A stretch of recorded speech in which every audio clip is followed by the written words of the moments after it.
Sign it or I'll make sure you have nothing left to sign. My brother didn't say hello. He didn't sit down. He walked into my office like he still owned the building which, to be clear, he never did, dropped a thick manila envelope on my keyboard, and crossed his arms like he was waiting for applause. Behind him, my mother stood in the doorway with her hands folded, wearing the expression she reserved for funerals and lectures.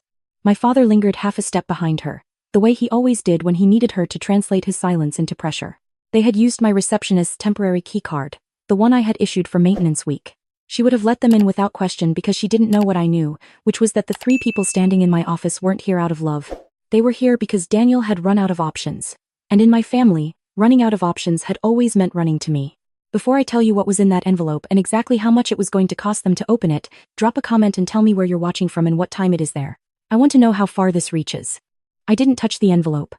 I looked at my brother across the desk and waited. He had always been handsome in that effortless way that gets you very far in your 20s and nowhere at all in your 30s. He was 31 now, and the ease was starting to crack around the edges, replaced by something harder and more brittle. His startup had collapsed 6 weeks earlier. 2 years of our parents' money, their actual retirement savings, poured into a tech platform that was going to disrupt corporate wellness which, as far as I could tell, meant a meditation app with a Slack integration that nobody asked for. The investors had walked. The co-founder had filed a separate lawsuit, and Daniel had done what Daniel always did when things got hard. He had turned around and looked for someone to blame. Open it, my mother said. Her voice had that specific tremor, the one she deployed when she wanted to look fragile and feel dangerous. My name is Maya. I'm 28 years old. I own a UX consulting firm that I built from a folding table in a studio apartment. I have 11 full-time employees, 3 enterprise contracts, and a 5-year track record that I built without a single dollar from my family. I understand documents. I understand leverage. I understand the particular weight of an envelope that someone needs you to open badly enough to drive 40 minutes on a Tuesday morning to deliver it in person. I opened it. The first page was a partnership agreement. It named my company, Sable Studio LLC, and listed 2 co-founders. My name, and Daniel's. I turned to the second page, then the third. My finger ran down the signature block at the bottom.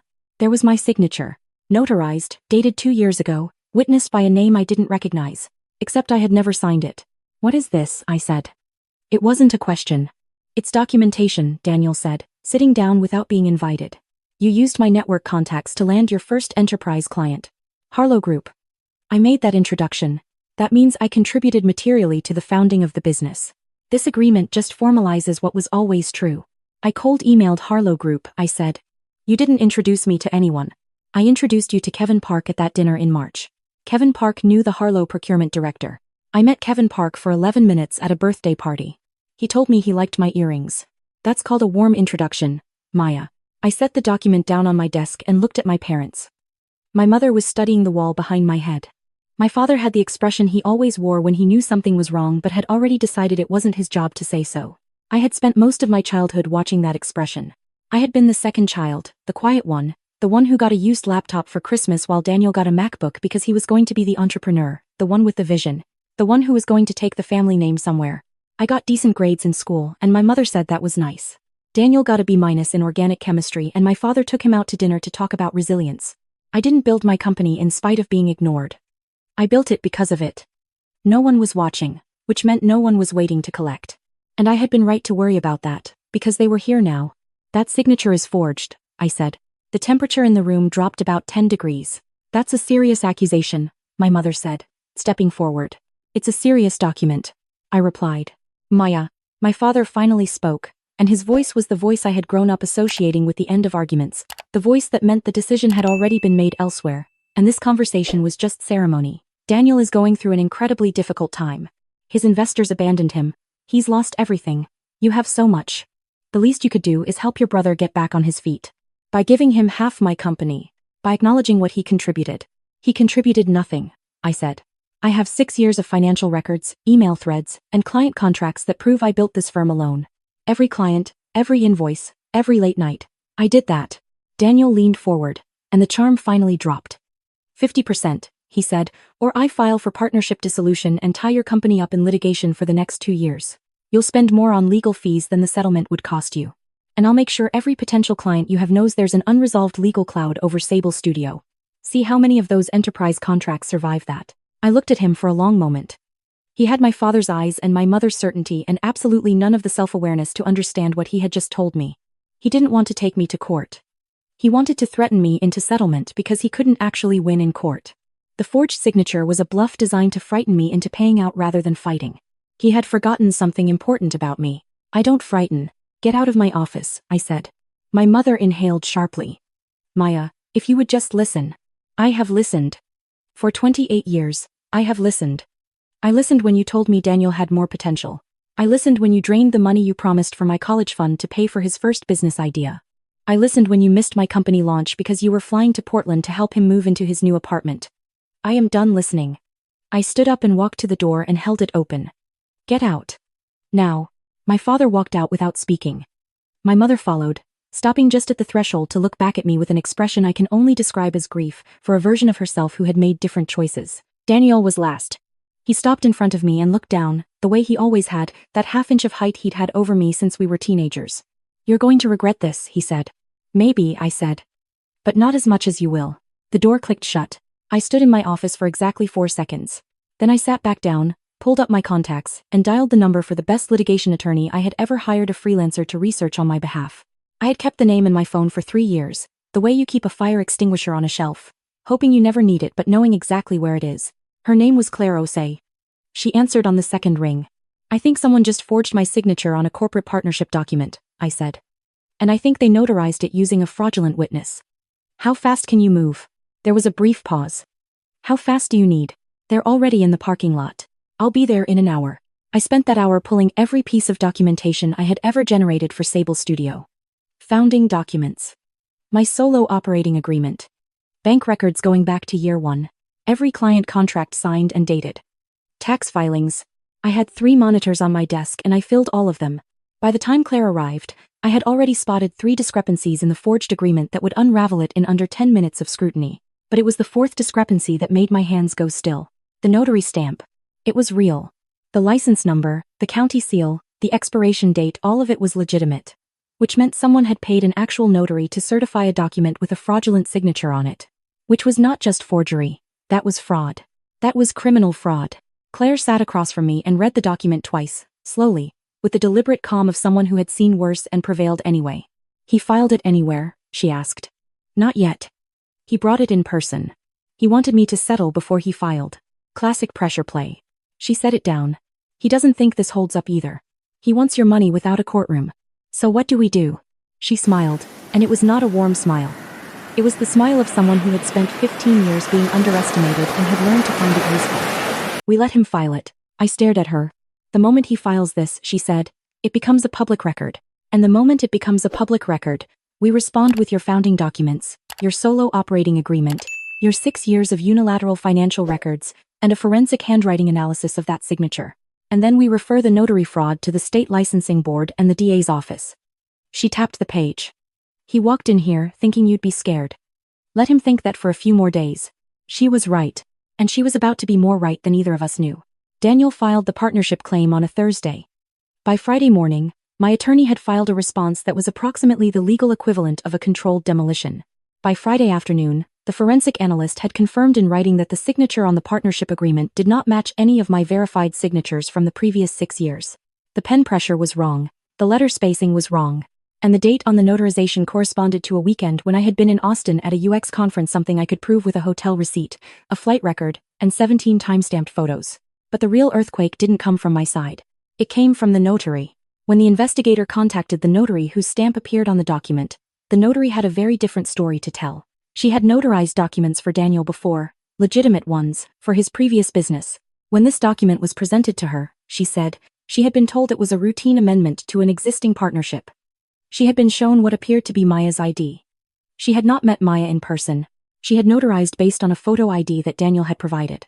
Which meant Daniel had used a copy of my driver's license, probably photographed from something I had sent him years ago, to impersonate me before a notary. That wasn't civil fraud anymore. That was identity theft. My attorney filed the amended complaint on a Tuesday. The hearing was scheduled for the following Monday. I drove to the courthouse with Claire and her associate and 2 bankers' boxes of documentation, and I sat down at the respondent's table and watched my brother walk in with a lawyer who looked like he'd been hired that week, which he had, because Daniel's first choice had withdrawn after reviewing the evidence. For the first 20 minutes of the hearing, Daniel's attorney tried to argue that the signature discrepancy was a matter of normal variation, that people sign their names differently under different circumstances, that the conference records were circumstantial. The judge, a man in his 60s with the patience of someone who had heard every variation of every argument and had opinions about all of them, listened with his hands folded and his expression unreadable. Then Claire stood up. She didn't raise her voice. She didn't pace. She laid 3 documents on the table in front of her like she was setting a table for dinner. Your Honor, she said, we're not here to debate signature analysis. The plaintiff's own evidence resolves this matter. She picked up the first document. This is the notarization record submitted by the plaintiff. The notary has provided a sworn affidavit, which is Exhibit 7 in our filing, stating that she was presented with a photographic copy of the respondent's ID rather than the respondent herself. The notary further states that the individual who presented this document and the ID was the plaintiff. She set it down. This means the plaintiff did not submit a forged signature. He submitted a fraudulently notarized document using his sister's stolen identity. That is a Class D felony in this state under identity fraud statutes, and it is a separate Class E felony under fraudulent inducement of a notary. She picked up the second document. Additionally, our forensic review of the business records the plaintiff submitted as evidence of his material contribution to Sable Studio revealed something interesting. In attempting to prove he provided startup capital, he submitted partial bank records showing transfers from a joint account held by the plaintiff and your parents. She looked up. What the plaintiff did not anticipate is that our forensic accountant would pull the full record of that account. She handed the third document to the bailiff. Between 3 years ago and 18 months ago, the plaintiff made 47 withdrawals from his parents' joint retirement savings account, totaling $312,000. His parents were named as investors in his previous startup Wellness Bridge LLC, but no investment agreement exists. No promissory note. No equity documentation. The money was transferred, spent on personal expenses and business operations for the startup, and never repaid. She paused. This wasn't startup funding. It was undisclosed personal loans from his parents that he commingled with business funds and never reported to his co-investors or his own company's accountant. That constitutes securities misrepresentation and potential tax fraud, as none of these transfers appear on his personal or business tax filings. The room was very quiet. I looked at Daniel. The confident posture was gone. He had shrunk in his chair in a way I hadn't seen since he was 17, and our mother found out he had wrecked her car and lied about it for a week. Except this time, she was sitting 3 rows behind him, and she wasn't going to fix it. The plaintiff didn't come to this court because he had a legitimate claim, Claire said. He came because he needed money and he chose to manufacture a legal threat rather than face the consequences of decisions he made 2 years ago. The irony, Your Honor, is that in attempting to prove his contribution to my client's company, he instead documented his own financial misconduct. He wanted an audit of his sister's records. He got an audit of his own. The judge looked at Daniel over his glasses for a long moment. Counsel, he said to Daniel's attorney, I'm going to ask you to advise your client very carefully before he says anything else. Daniel's attorney leaned over. They whispered. Daniel's face went through several expressions in rapid succession, none of them good. The judge dismissed the partnership claim with prejudice. He referred the identity fraud matter and the notary fraud to the district attorney's office. He also noted for the record that the financial transfers appeared to warrant a separate referral to the IRS for review of the relevant tax filings. I didn't feel triumphant. I felt the particular exhaustion that comes when something you hoped wouldn't happen, happens, and you survive it anyway. But I wasn't finished. I had known about the retirement account withdrawals for 4 days, since the forensic accountant had flagged them. I had spent those 4 days making one additional decision, the hardest one, and the only one I wasn't sure I'd be able to live with either way. I had called my parents the night before the hearing. My mother had answered. I had told her what we had found. I had given her 24 hours to decide if she wanted to address it privately before it became part of the public court record. She had hung up. So after the hearing, as Daniel was standing in the hallway arguing in a low, furious voice with his attorney, I walked up to my parents. They were standing near the exit, my father with his hand on the wall like he needed it for balance, my mother with her purse clutched in both hands. I gave you the chance to come forward, I said. I kept my voice even. I gave you 24 hours. We didn't know the extent of it, my mother said. Her voice was thin. He told us it was a short-term loan. He said he was going to pay it back. He told you a lot of things, I said. He always did. And you always believed him because it was easier than asking questions. My father looked at me, and for the first time in my life I saw something in his face that I had never seen directed at me. Not pride, exactly. Something older and quieter than that.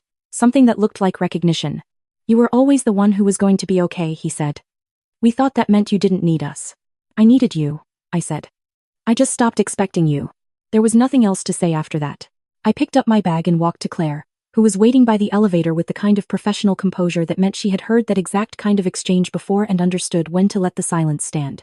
In the weeks that followed, the district attorney's office opened a formal inquiry into the identity fraud. Daniel's attorney, to his credit, negotiated a cooperation agreement that involved a full financial disclosure, repayment terms to my parents for the retirement withdrawals, and a criminal record that was going to follow him for a very long time. His co-investor's lawsuit, the one that had been filed separately, now had considerably more ammunition. My parents hired a financial advisor to assess the damage to their retirement timeline. I did not pay for the advisor. I did not offer to cover the gap in their retirement fund. I had thought hard about whether that made me a bad person, and I had concluded that paying for the consequences of a choice you warned someone about, a choice they made anyway because they preferred the version of events where Daniel was infallible, was not generosity. It was an enabling mechanism, wearing a kinder name. What I did do was call my company's accountant and set up a donor-advised fund with a contribution I had been planning to make for 3 years, to a workforce development nonprofit that trained women in UX and product design. I had delayed it twice because of cash flow concerns. I didn't delay it a third time. 6 weeks after the hearing, my brother sent me a text message. It was 4 sentences. He said he was sorry. He said he had been under pressure I didn't understand. He said he hoped I could forgive him someday. He said he was getting help. I read it twice. Then I put my phone face down on my desk and went back to the proposal I was writing. Maybe I would respond someday. Maybe I wouldn't. That was a decision for a version of me that had a little more distance from the version of me who had sat in that courthouse and watched her family understand, too late, that quiet people keep receipts. I had not built my company to prove anything to anyone. I had built it because I was good at it, because I loved it, because the work was mine in a way that nothing in my childhood had been mine. No one had handed it to me and no one had cheered me on and no one had believed in me loudly enough for me to hear it. But I had believed in myself. Quietly, consistently, and with the particular stubbornness of someone who had learned very early that no one was going to do it for her. That was enough. It had always been enough. If you've ever been the one they assumed would be fine, the one they stopped worrying about because you kept handling it, the one they only noticed when they needed something from you, share this. Because being overlooked is not the same as being without value. And the people who ignored you while you were building something will not be the ones who get to collect when it's done. You built it. It's yours. Don't let anyone hand you an invoice for it.